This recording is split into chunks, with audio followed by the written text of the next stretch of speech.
안녕하십니까. 바로 보는 TV 옴부즈맨 성유미입니다. 지난주 연합뉴스TV에서는 베트남 하노이에서 개최되는 2차 북미 정상회담 보도와 5.18 폄훼 발언 속 당권 주자를 결정하는 자유한국당 토론회 소식 등 국내외 뉴스를 신속히 전해드렸는데요. 오늘 연합뉴스TV를 말한다 시간에서는 뉴스 현장, 뉴스워치, 뉴스 리뷰, 오후 4시 뉴스를 중심으로 김창숙 시청자 평가원이 모니터한 내용을 전해드리겠습니다.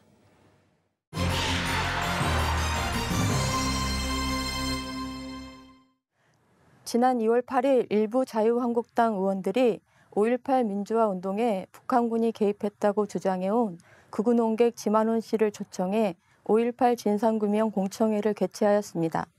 그런데 이 공청회에서 일부 한국당 의원들이 5.18 민주화 운동을 폄훼하는 발언을 한 사실이 알려지면서 파문이 일고 있습니다.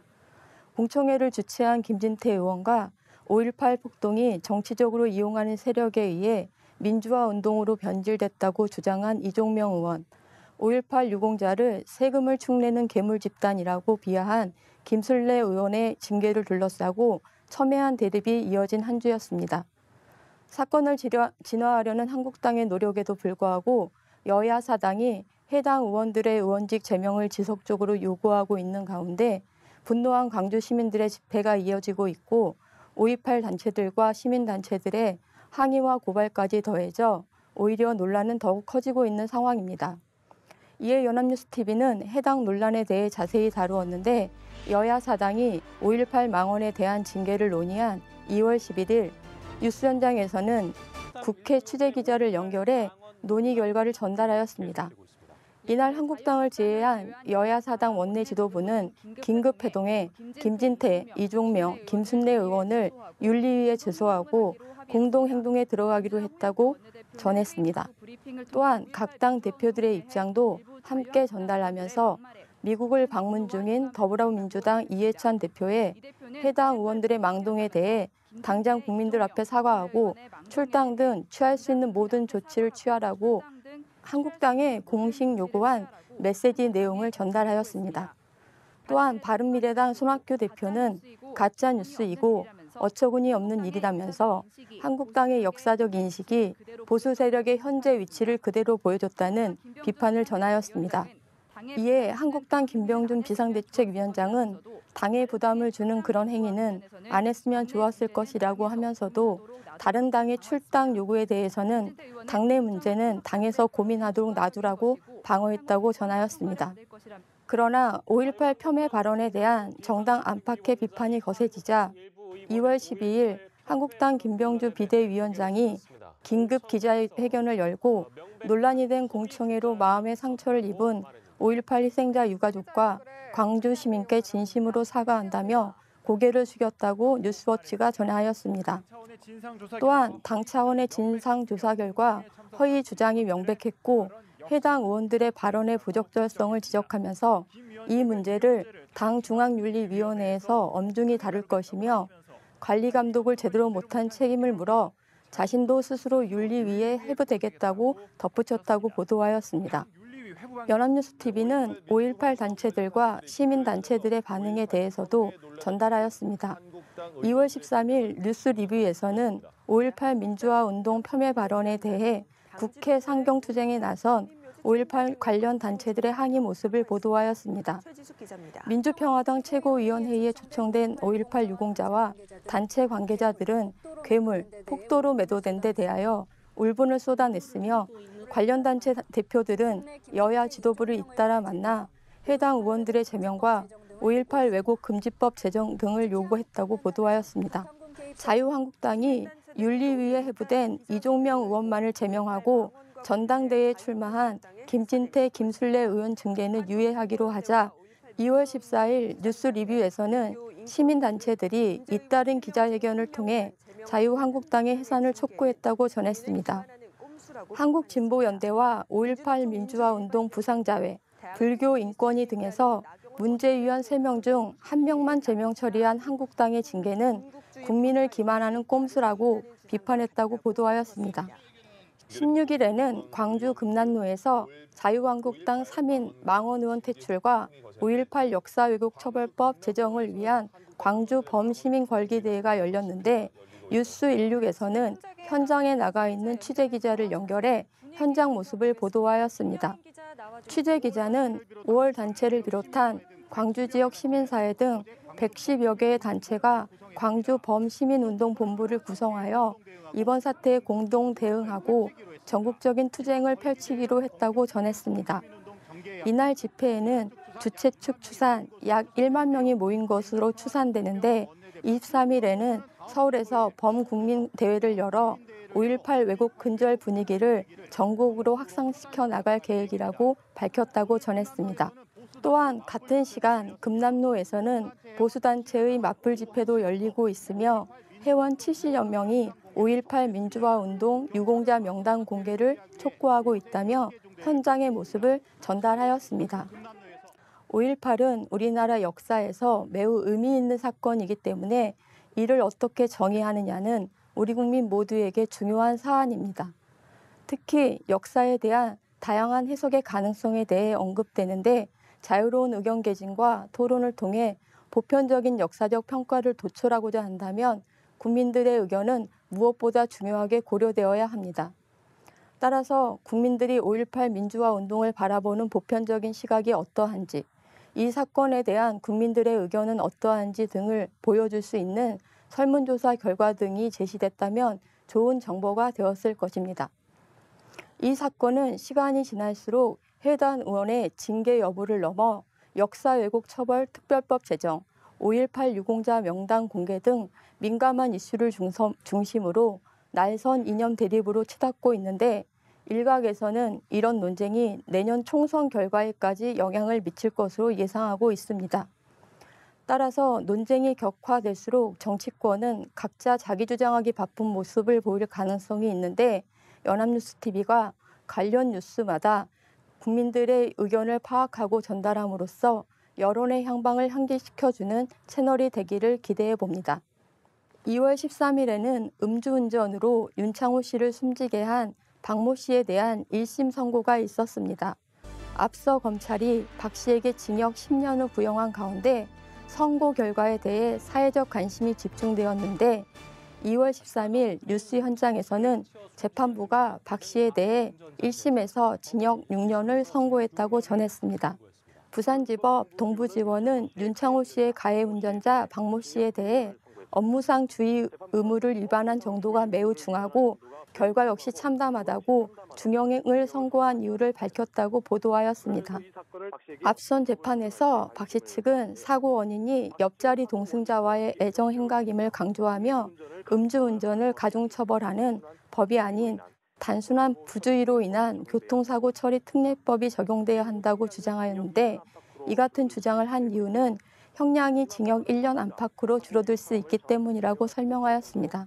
하지만 법원은 박 씨가 사고 이후 상황을 기억하지 못할 정도로 만취한 점과 발음조차 제대로 하지 못한 점 등을 주목하고 음주를 주된 사고 원인이라고 판단해 중형을 선고했다고 보도하였습니다. 판결 후 윤창호 씨의 아버지는 재판부의 판단을 존중한다면서도 국민의 법 감정에 못 미치는 판결이라며 항소의 뜻을 밝혔다고 전했습니다. 또한 음주 상태에서 사망사고를 낸 운전자에 대한 처벌을 강화한 이른바 윤창호법은 윤 씨 사망 이후인 지난해 11월 국회를 통과해 박 씨에게는 소급 적용되지 않는다고 설명하였습니다. 같은 날 뉴스 현장에서는 법조인을 초대해 판결의 배경에 대해 보다 전문적인 설명을 제공하였습니다.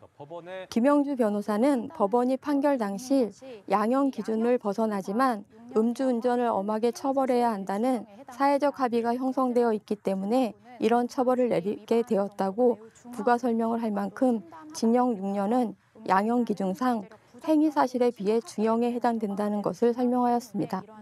또한 박 씨 측은 음주운전은 사실이지만 딴짓을 하다 사고를 낸 만큼 특정 범죄 가중 처벌법 대신 교통사고 처리 특례법을 적용해 달라고 주장했는데 이와 같은 주장에 대해 일반 시청자들로서는 알기 어려운 법리적인 문제를 이해하기 쉽게 설명해 주었고 특정 범죄 가중 처벌법, 윤창호법, 교통사고 처리 특례법의 차이를 설명화면을 삽입하여 시청자들의 이해를 도왔습니다.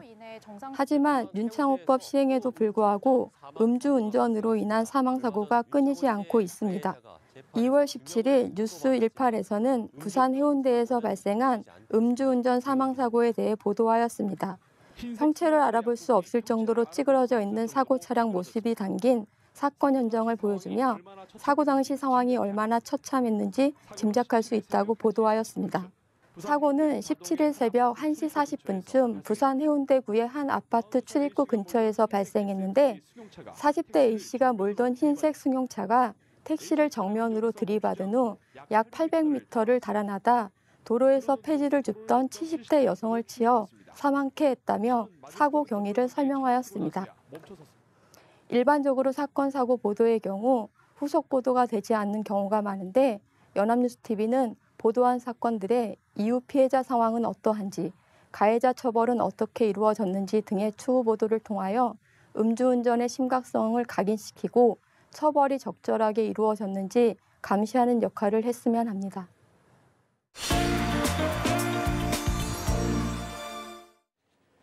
네, 이번 순서는 주말에 방영되는 제작 프로그램을 대학생의 시선으로 분석하고 평가한 내용을 들어보는 캠퍼스TV 리포트 시간입니다.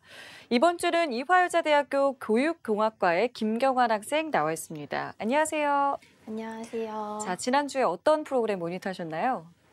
네, 저는 지난 17일에 방영된 명품 리포트 맥을 모니터했습니다. 명품 리포트 맥은 일요일 오전 8시 20분에 방영되는 프로그램으로 기자들의 날카로운 분석과 입체적인 전망을 통해 한 주간 뉴스의 맥을 다각도에서 짚어보는 프로그램인데요. 지난 방송에서는 자유한국당의 행보와 한 주간의 기업 소식, 그리고 고용에 관한 사회적 이슈를 다뤘습니다. 그 자세한 이야기 제가 지금 전해드리겠습니다.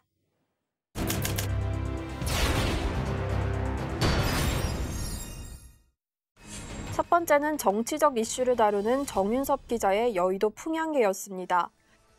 정윤섭 기자는 제1야당인 자유한국당이 과거로 전력 질주하고 있다며 말문을 열었습니다. 불거진 박심 논란과 5.18 망언 파문 때문인데요. 한국당은 잇따라 터진 여권발 악재에 반사이익을 누리며 좋은 분위기를 이어갔지만 설 연휴를 마치자마자 자충수에 덫에 걸렸다고 설명했습니다. 일단 자충수에 덫에 걸렸습니다.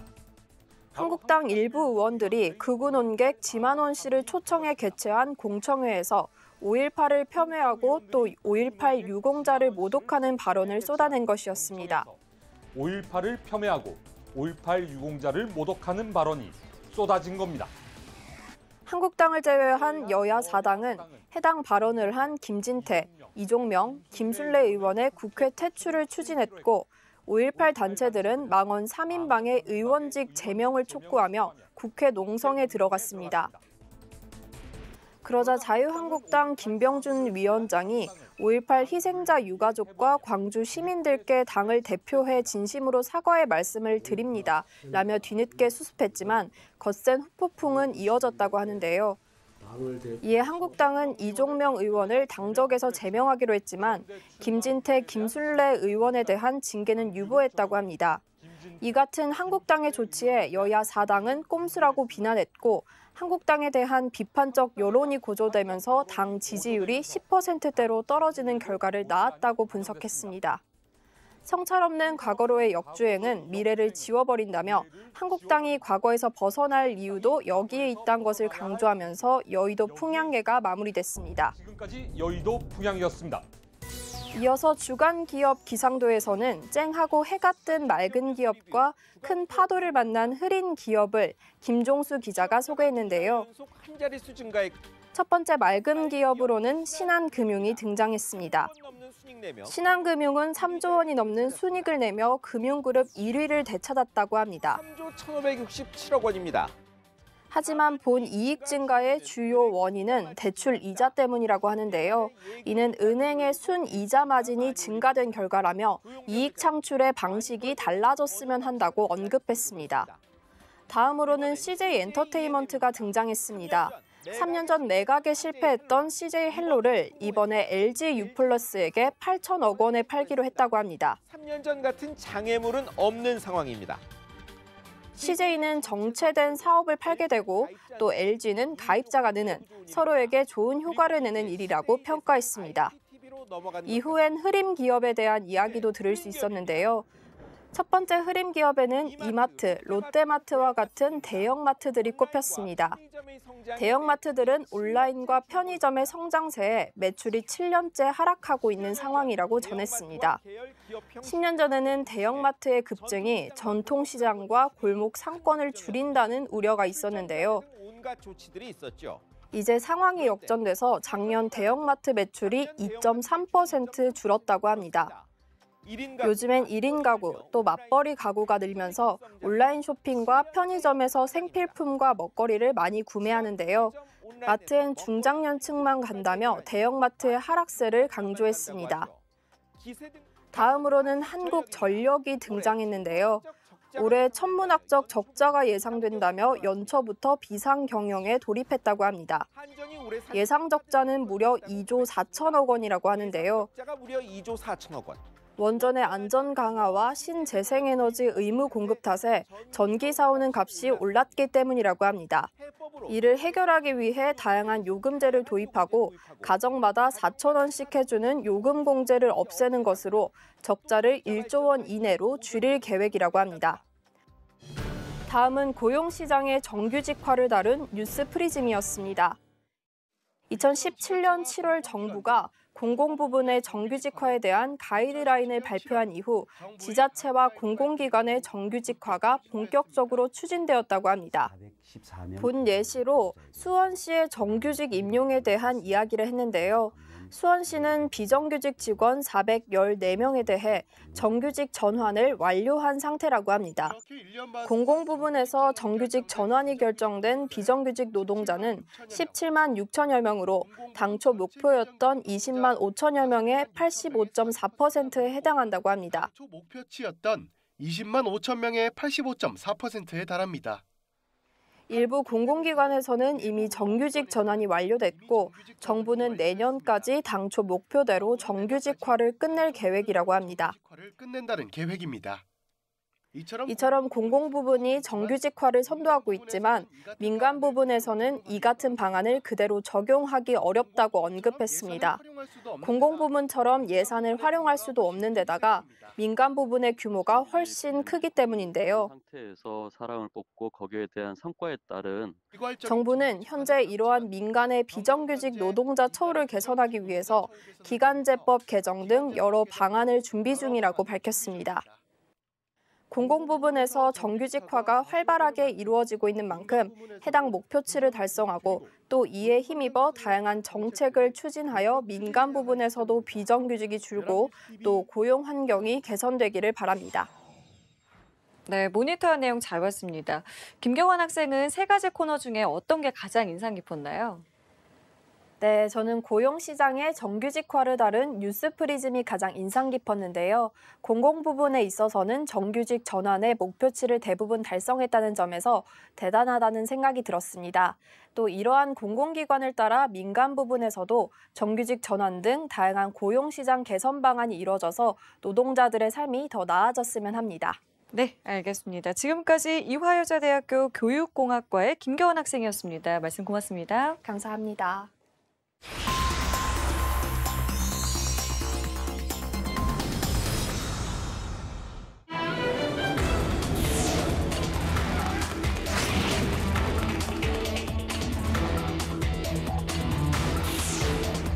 네, 단체 촛불 흉내보입니다. 맞습니다.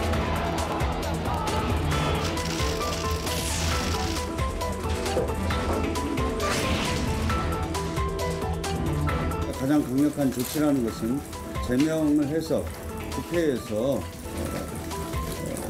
추방하는 거라고 생각합니다. 예, 그 부분은 사당이 이견이 없습니다.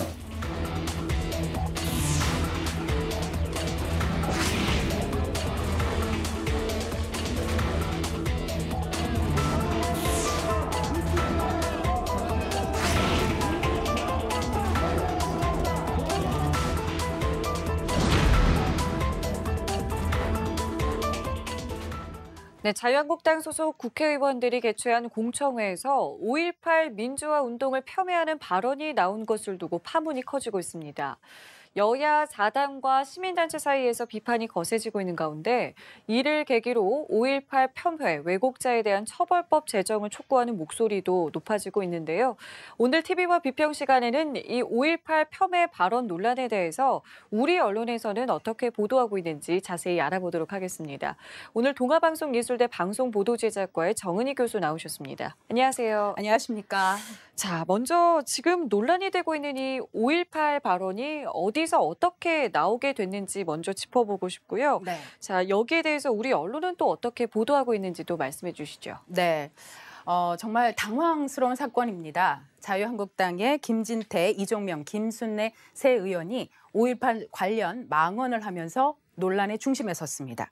지난 8일 국회의원 회관에서 김진태, 이종명 의원과 이 보수단체가 주최한 5.18 진상규명 대국민공청회가 열렸었는데요.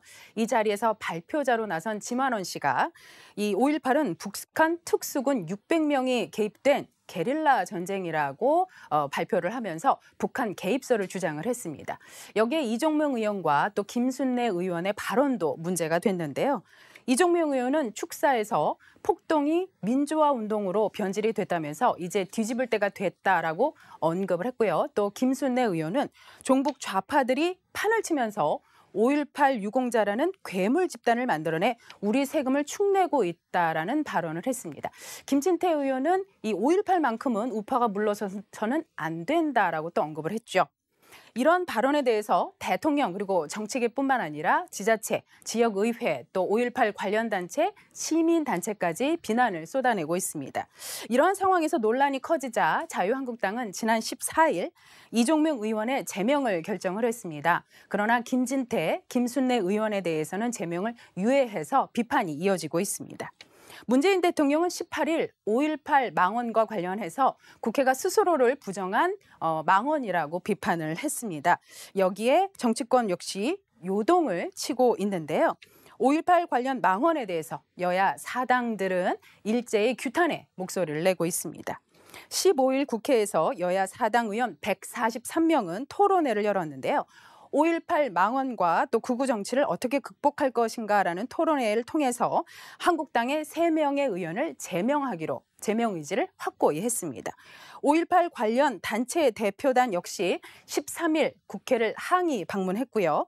또 진보 성향의 시민단체들이 잇따라 집회와 기자회견을 열고 이 3명의 의원이 소속된 자유한국당의 해산을 촉구하기도 했습니다. 한 시민단체는 관련 세 의원과 또 지만원 씨를 이 5.18 관련 명예훼손에 대해서 고소하기도 했습니다. 이렇게 뜨거운 논란이 계속 이어지고 있습니다. 언론은 지속적인 보도를 통해서 이 사건을 상세히 보도하고 있습니다.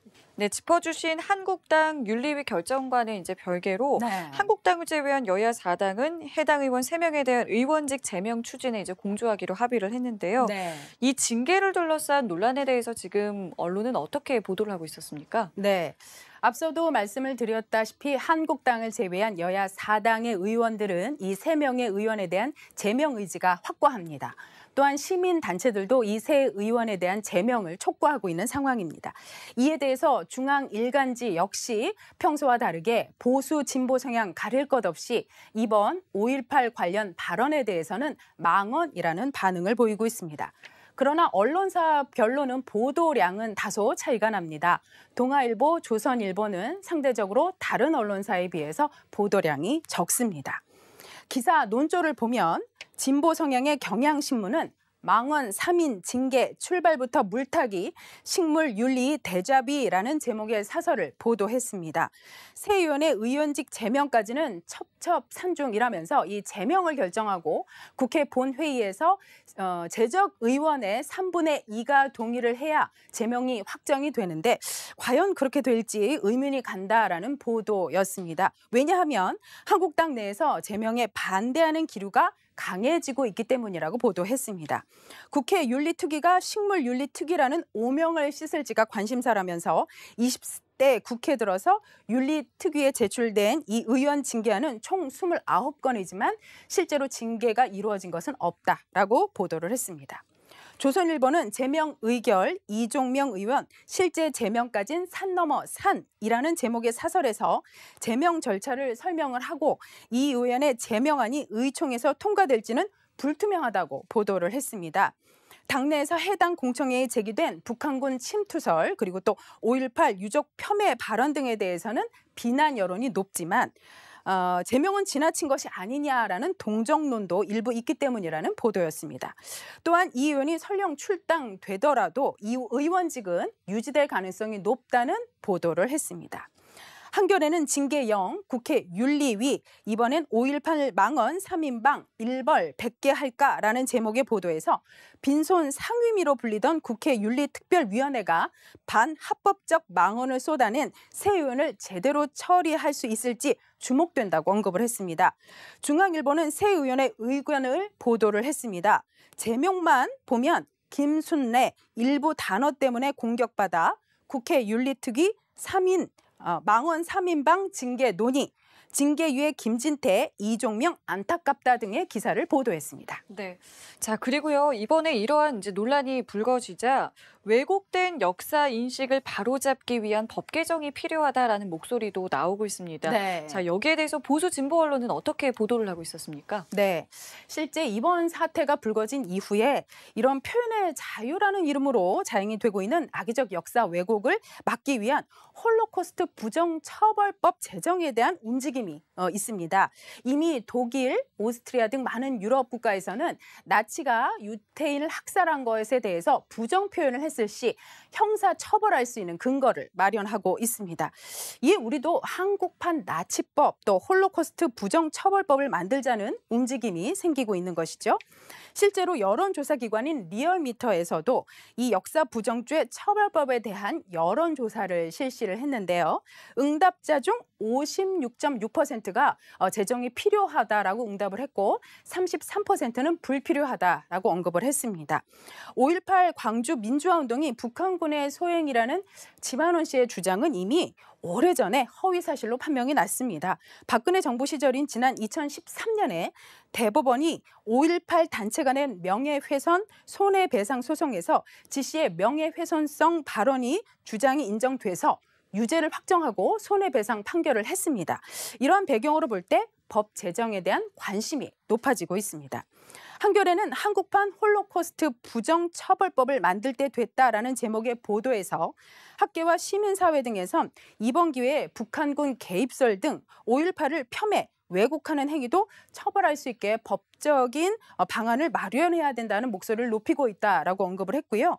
경향신문은 5.18 망언, 홀로코스트 부정, 인종차별, 정치인의 망언을 규제하는 방법을 이라는 제목의 보도에서 해외 선진국의 혐오 표현 또 역사 부정에 대한 규제 방법을 소개했고 전문가들의 의견을 빌어서 정부 차원의 종합 대책이 필요하다라고 언급을 했습니다. 진보 성향의 언론은 이렇게 해외 사례 조사와 다양한 의견의 전문가 말을 인용, 보도하고 있습니다. 물론 보수 성향의 중앙 조선일보도 한국판 반나치법을 언급한 민주당, 시민단체 등에 대해 기사를 보도하고 있습니다. 그러나 해당 법안에 대한 적극적인 보도가 좀 다소 아쉽고요. 보도량도 적습니다. 네. 이 역사적 사실에 대해서 어떤 왜곡된 정보라던가 음모론이 확산되는 것을 방지하기 위해서는 언론의 역할이 참 중요할 것 같은데요. 바람직한 보도 방향에 대해서 좀 짚어주신다면요. 네. 이번 논란은 잘못된 역사 인식을 그대로 드러내는 것입니다. 참으로 안타까운 것은 이러한 논란이 이번만이 아니라는 겁니다. 너무나 잘 아시다시피 5.18은요. 이미 국가 차원의 진상조사를 통해서 민주화 운동으로 1997년 5월 법정 기념일로 지정이 됐습니다. 5.18 북한군 개입설은 지난 39년 동안 총 6차례의 국가기관의 조사를 통해서 허위사실로 판명이 났습니다. 전두환 정권조차 그 근거를 제시하지 못한 주장이고요. 박근혜 정부 시절에 국방부도 북한군 개입설은 사실이 아니다라고 입장을 정리한 바 있습니다. 다시는 이러한 논란이 되풀이되지 않았으면 하는 바람입니다. 5.18 유족, 수선들 또 광주 시민들 우리가 다시금 상처를 받는 일이 없었으면 합니다.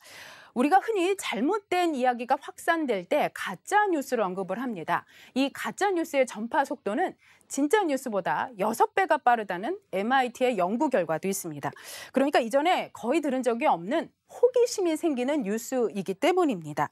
이번처럼 명백한 역사 관련에 있어서도 잘못된 정보는 빠르게 확산이 될 수 있습니다. 그렇게 되면 이 사회 구성원들 간의 갈등이 생기고요. 신뢰 관계가 무너집니다. 이 한 나라의 역사는 한 나라의 근간이죠. 언론에서는 이런 말도 안 되는 얘기가 생성이 되면 원칙적으로 적극적이고 빠른 보도와 함께 날카로운 비판으로 혼란을 미연에 방지해야 되겠습니다. 이럴 때는 사실 보도가 중요합니다. 추측이 섞인 보도는 불필요한 오해를 낳을 수 있습니다. 언론의 사회적인 책임 기대하겠습니다. 네, 알겠습니다. 지금까지 동아방송예술대 방송보도제작과의 정은희 교수와 함께했습니다. 말씀 고맙습니다. 고맙습니다. 네, 옴부즈맨 제작진은 시청자 여러분의 다양하고 소중한 의견을 기다립니다. 방송을 보고 느낀 소감을 연합뉴스TV 홈페이지 시청자 게시판이나 SNS로 보내주시기 바랍니다. 저희는 다음 주에 다시 찾아뵙겠습니다. 시청자 여러분 고맙습니다.